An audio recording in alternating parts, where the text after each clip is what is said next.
The Battle of Campo Tenese saw two divisions of the Imperial French Army of Naples led by Jean Renier attack the left wing of the Royal Neapolitan Army under Roger de Damas. Though the defenders were protected by field fortifications, a French frontal attack combined with a turning movement rapidly overran the position and routed the Neapolitans with heavy losses. The action occurred at Campo Tenese, a little mountain village in the municipality of Murano Calabro in the north of Calabria. The battle was fought during the War of the Third Coalition, part of the Napoleonic Wars. Following the decision by King Ferdinand IV of Naples to ally himself with the Austrian Empire, Russian Empire, and United Kingdom of Great Britain and Ireland, and Napoleon's decisive victory over the Allies at the Battle of Austerlitz, Napoleon declared Bourbon rule of southern Italy at an end. In the second week of February 1806, the Imperial French armies poured across the border in the invasion of Naples.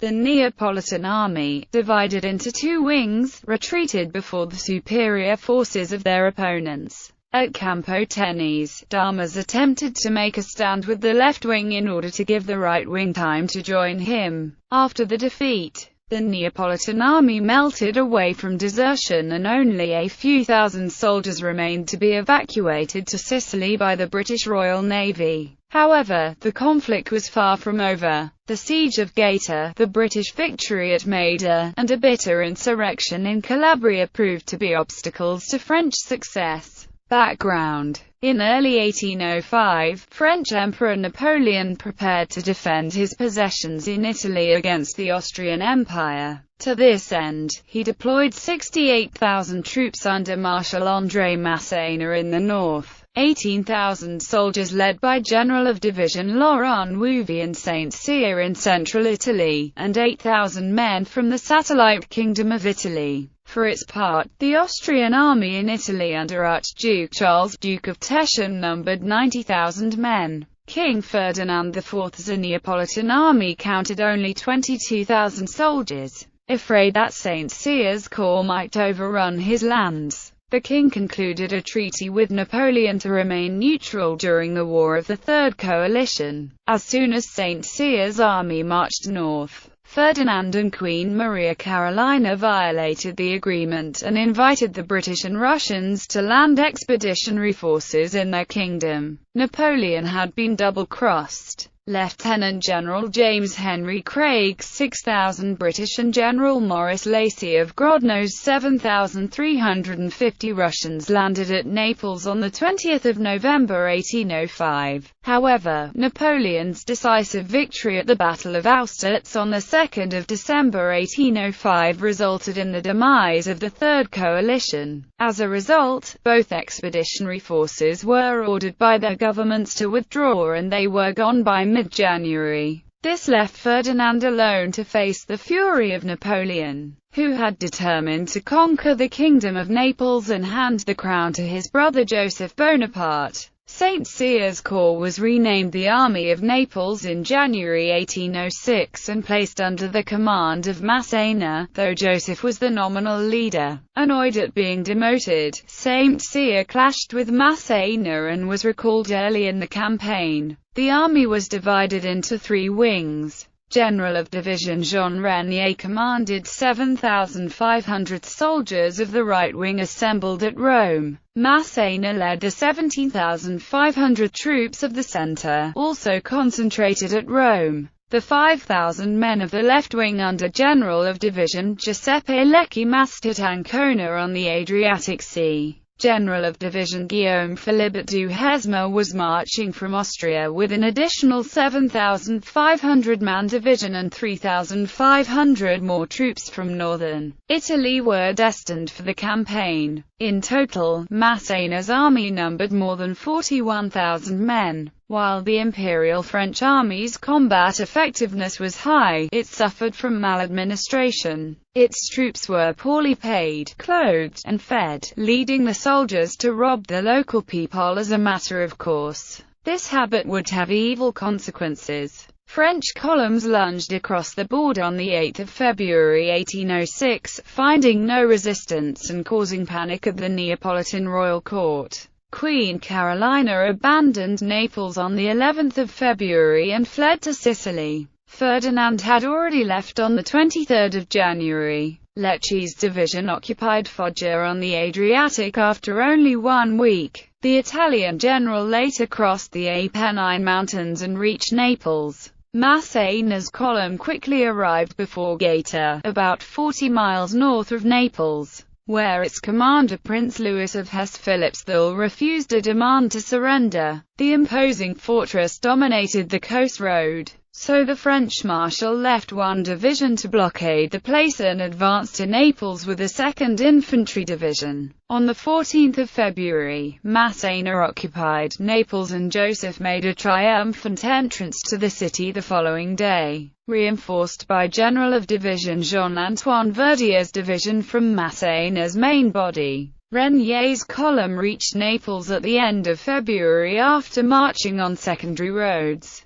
Joseph now took control of the army, putting all troops near Naples under Massena, assigning a mobile force to Renier, and placing the forces on the Adriatic littoral under St. Cyr. Joseph ordered Renier to conduct a fast march to the Strait of Messina. Battle. The Neapolitan army was divided into 2 wings. The left wing under Roger de Damas consisted of 15 battalions and 5 squadrons, while Marshal Rosenheim's right wing had 13 battalions and 11 squadrons. Receiving word that the Neapolitan army was located to the south, Renier left Naples and advanced with about 10,000 troops. Meanwhile, the Neapolitan wings retired before the French invasion. Rosenheim, whose column was accompanied by hereditary Prince Francis, withdrew in front of Lecce's division on the east coast while Damas fell back south of Naples. Damas' left wing had between 6,000 and 7,000 regulars plus Calabrian militia. Rosenheim's right wing counted somewhat fewer soldiers. The commanders of the 2 Neapolitan wings hoped to unite their forces near Cassano al Leonio. Damas determined to hold a blocking position in the mountains until his colleague could reach the rendezvous.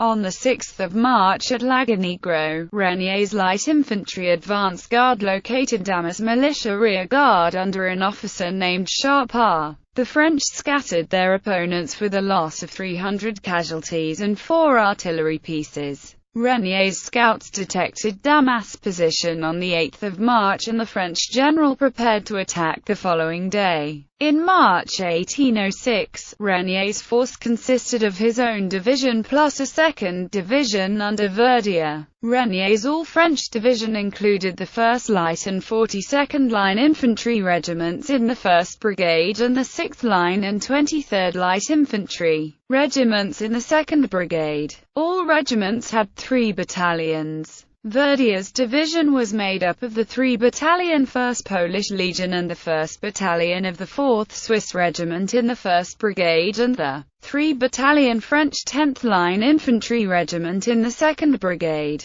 The artillery arm had 3 6-pound cannons, 4 3-pound cannons, and 5 howitzers. The cavalry units were 4 squadrons each of the French 6th and 9th Chasseurs à Cheval regiments. Damas' infantry contingent counted 3 battalions each of the Princess Royal and Royal Calabrian regiments, 2 battalions each of the Royal Ferdinand, Royal Carolina, and Prince Royal regiments, and 1 battalion each of the Royal Guard Grenadiers, Royal Abruzzi, and Royal Presidio regiments. The left-wing cavalry comprised 2 squadrons each of the Prince Nea, 2 and Princess regiments and 1 squadron of the Val di Mazzana regiment. Damas' left wing counted about 14,000 soldiers, only half of whom were regulars. His corps took up a strong position near Campo Tenese with his troops sheltered behind breastworks. The Neapolitans were deployed across a 1,500 yards wide valley with both flanks against the mountains. Narrow defiles marked the valley's entrance and exit points. The pass behind the Neapolitans was the weakest point in Damas' defensive layout, since it could make retreat difficult.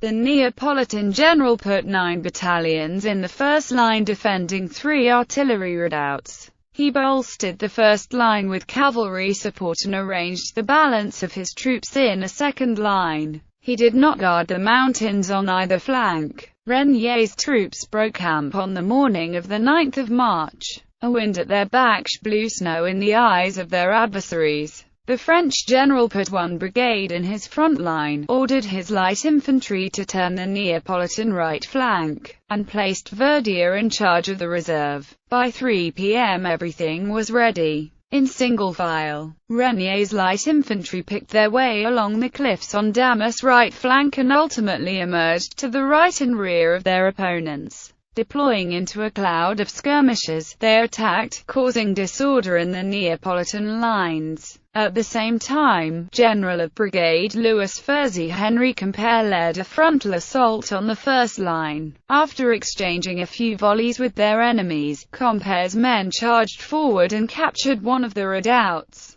In the face of the double attack, the Neapolitan line crumpled and the men fled for the exit to the valley. Soon the pass was crammed with panicked soldiers and the French took 2,000 prisoners, including 2 generals. Total Neapolitan casualties added up to 3,000, and their artillery and baggage were also captured. French losses were unknown but light. The battle marked the end of the Neapolitan army as an effective force. Aftermath. That evening, Regnier's troops camped at the village of Murano Calabro. A French eyewitness, Paul-Louis Courier, recorded that exhausted and starving soldiers robbed, raped, and murdered the inhabitants. Courier later described the war as one of the most diabolical waged in many years. By the 13th of March, Regnier covered the 60 miles distance to Cosenza. The French reached Reggio Calabria on the Strait of Messina a week later. Prince Francis escaped only a few hours earlier. While Regnier chased Damas' crippled wing, Duhesme and Lecce had pursued the wing led by Rosenheim and the prince.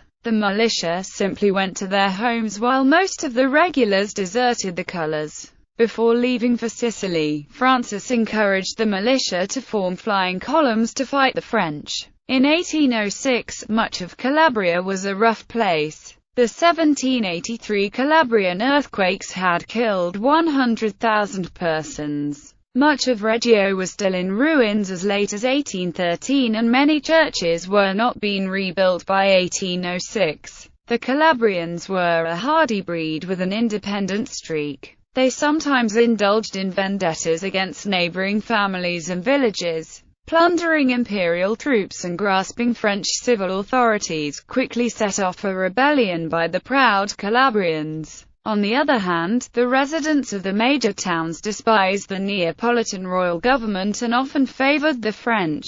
The revolt flared up after certain incidents. At Sigliano, the French left a detachment of 50 soldiers. A woman was raped and the villagers massacred most of the Frenchmen. The French commanders had only one response to such events: to assault, sack, and burn down the offending village. This led directly to an ugly cycle of atrocity and counter-atrocity. The newly anointed King Joseph tried to be fair. He ordered French soldiers to be shot for criminal offences and French officials to be put on trial for corruption. Nevertheless, the Calabrian insurrection soon ran out of control. The siege of Gaeta would occupy the French from the 26th of February to the 18th of July. Meanwhile, the Battle of Maida on the 4th of July would seriously threaten French control of Calabria.